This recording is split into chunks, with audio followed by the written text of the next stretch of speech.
இயேசுவில் பிரியமான சகோதர சகோதரிகளை, கடவுள் இறைவாக்கினர் எலியாவோடு இருந்து பல அற்புதங்களை நிகழ்த்தி அவரை எப்பொழுதும் தன்னுடைய பாதுகாப்பை வைத்துக் கொண்டிருந்தார். ஆனால் எலியா ஆண்டவருடைய பாதுகாப்பில் இருந்த பொழுதும் கூட அவரால் அவருடைய வாழ்வில் அவருக்கு வந்த துன்பங்களை ஏற்றுக்கொள்ள முடியவில்லை. அவரால் அந்த துன்பங்களை அனுபவிக்க முடியவில்லை.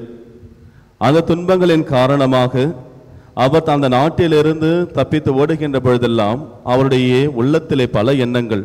அதிலே ஒன்று, இதற்கு மேல் ஏன் வாழ வேண்டும், என் வாழ்வை முடித்துக் கொள்கிறேன் என்று, கடவுளை என் உயிரை எடுத்துக்கொள் என்று கூட கடவுளிடத்திலே எலியா இறைவாக்கினர் வேண்டினார். கடவுள் அவரோடு இருந்து அவரை பாதுகாத்த பொழுதிலும் கூட அவருடைய உள்ளத்தில் எழுந்த ஒன்று. நம்முடைய வாழ்விலும் பல நேரங்களிலே இப்படிப்பட்ட எண்ணங்கள் எழுவது உண்டு. இன்றைய முதல் வாசகத்திலே எலியா இறைவாக்கினரிடத்திலே கடவுள் ஒன்றை கற்பிக்கின்றார். கடவுள் எலியா இறைவாக்கினரிடத்தில் வருகின்றார். இங்கு என்ன செய்து கொண்டிருக்கின்றார் என்று கேட்கின்றார். எலியா இறைவாக்கினர் அந்த குகைக்குள்ளே இருந்து கொண்டிருக்கின்றார். அப்பொழுது, நீ குகைக்கு வெளியே வா, நீ என்னை காண்பாய் என்று கடவுள் எலியா இறைவாக்கினரிடத்திலே குறிப்பிடுகின்றார். எலியா இறைவாக்கினர் கடவுளை காண்பதற்காக என்று வெளியே வர முற்படுகின்றார். அவர் வெளியே வருவதற்குள்ளாக ஒரு பெரிய நிகழ்வுகளே அங்கு நிகழ்ந்து விடுகின்றன. முதலிலே மிகப்பெரிய சூறாவளி காற்றானது அங்கே எழும்புகின்றது. அந்த சூறாவளி காற்று அங்கு இருக்கின்ற பாறைகளையும் மலைகளையும் பிளந்து கொண்டிருக்கின்றது. மிகவும் பதற்றமான அச்சத்திற்குரிய ஒரு சூழ்நிலை. ஆனால் எலியா இறைவாக்கினர் அங்கே நின்று கொண்டிருக்கின்றார். அதன் பிறகு நிலநடுக்கம் ஏற்படுகின்றது. மீண்டும் எலியா இறைவாக்கினர் அங்கே நின்று கொண்டிருக்கின்றார். அதன் பிறகு நெருப்பானது அங்கே ஏற்படுகின்றது. நெருப்பு பிழம்புகள் அங்கே கிளம்புகின்றன. எலியா இறைவாக்கினர் அங்கே இருந்து கொண்டிருக்கின்றார். கடைசியிலே ஒரு மென்மையான காற்றானது வீசுகின்றது, ஒலி கேட்கின்றது. அதுவரையில் அந்த அனைத்தை பார்த்து கொண்டிருந்த எலியா இறைவாக்கினர் தன்னுடைய முகத்தை மூடிக்கொள்கிறார். ஏனென்றால் கடவுள் அங்கே இருக்கின்றார். கடவுள் அங்கே வருவதை அவர் காணுகின்றார். அதன் பிறகு கடவுள் எலியா இறைவாக்கினரோடு பேசுகின்றார். நீ மீண்டும் திரும்பி செல் என்று சொல்லுகின்றார். எலியா இறைவாக்கினர் அதன் பிறகு புறப்படுகின்றார்.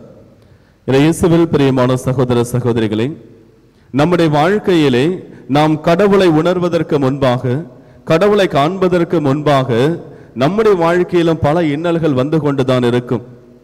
இந்த முதல் இன்னலானது எவ்வாறு ஒரு சூறாவளி காற்றானது அங்கிருந்த மலைகளை எல்லாம் பெயர்த்து கொண்டிருந்ததோ, அதே போல் நம்முடைய வாழ்வில் வருகின்ற பிரச்சனைகளும் துன்பங்களும் துயரங்களும் கடவுள் நம்மோடு இருக்கின்றார் என்பதை மறைத்து விடும்.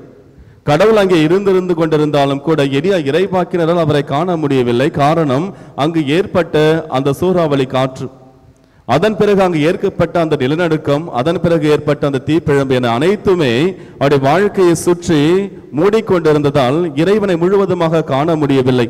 எப்பொழுது அவை அனைத்தும் ஒழிந்ததோ, எப்பொழுது அவை அனைத்தும் விலகியதோ, அப்பொழுதுதான் அவர் கடவுளை கண்டு கொண்டார். அதுதான் உண்மையான ஒன்று. நம்முடைய வாழ்க்கையிலே பல நேரத்தில் நாம் நினைப்பது உண்டு, நாம் துன்பப்படுகின்ற பொழுதும் துயரப்படுகின்ற பொழுதும் நம்முடைய வாழ்க்கையிலே நாம் கஷ்டங்களை அனுபவிக்கின்ற பொழுதெல்லாம் கடவுள் நம்மோடு இருக்கின்றார் என்ற கேள்வியானது நமது உள்ளத்தில் எழுந்து கொண்டிருக்கின்றது. ஆனால் கடவுள் என்று நம்மோடு தான் இருந்து கொண்டிருக்கின்றார். ஏனென்றால் அவர் இம்மானுவேல், கடவுள் என்றும் நம்மோடு இருக்கின்றவர். நாமும் அப்படிப்பட்ட சூழ்நிலைகள் வருகின்ற பொழுது எலியா இறைவாக்கினர் போன்றே நாமும் நினைக்கின்றோம், ஏன் இனி நான் வாழ வேண்டும், என் வாழ்வை முடித்துக் கொள்ளலாம் என்று. ஆனால் ஒருவேளை எலியா இறைவாக்கினர் இத்தனை துன்பங்களை கண்டு அவர் தன்னுடைய வாழ்வில் ஏதாவது ஒரு முடிவை எடுத்திருந்தார் என்றால் அவரால் நிச்சயமாக கடவுளை கண்டிருக்க முடியாது. அதே போன்று எலியா இறைவாக்கினர் இவைகள் அனைத்தும் நிகழ்ந்த பொழுதும் அவர் தைரியமாக அதை எதிர்கொண்டிருந்தார். ஆனால் கடவுளை பார்க்கின்ற பொழுது மட்டும் தனது முகத்தை மூடிக்கொண்டார்.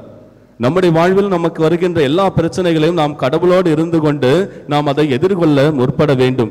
கடவுள் என்றும் நம்மோடு இருந்து கொண்டிருக்கின்றார், எல்லா சூழ்நிலையிலும் நம்மை காத்து கொண்டிருக்கின்றார் என்கின்ற அந்த நம்பிக்கையானது நமக்குள் எப்பொழுதும் இருந்து கொண்டிருக்க வேண்டும்.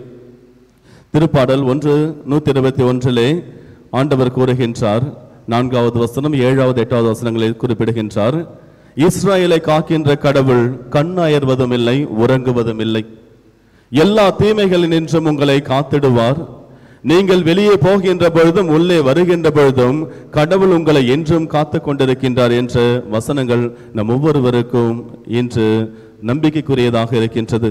நம் வாழ்விலே எத்தனை பிரச்சனைகள் வந்தாலும் சரி, கடவுள் நம்மோடு இருந்து கொண்டிருக்கின்றார். நம் வாழ்வை அழிய போகின்றது, முடிய போகின்றது என்ற சூழ்நிலை உருவானாலும் சரி, கடவுள் நம்மோடு இருந்து கொண்டிருக்கின்றார் என்பதை நாம் உணர வேண்டும். கடவுள் நம்மோடு இருந்து கொண்டுதான் இருக்கின்றார், செயலாற்றி கொண்டிருக்கின்றார். எனவே நம்மோடு இருக்கின்ற கடவுளை நாம் ஒவ்வொரு நாளும் நம்முடைய வாழ்விலை உணர்வோம். நம்முடைய வாழ்விலை பிரச்சனைகள் வராமல் இருக்கவே இருக்காது. எலியா இறைவாக்கினரோடு கடவுள் இருந்தார். உயிரோடு இருக்கின்ற பொழுது எலியா இறைவாக்கினரை கடவுள் எடுத்துக்கொண்டார்.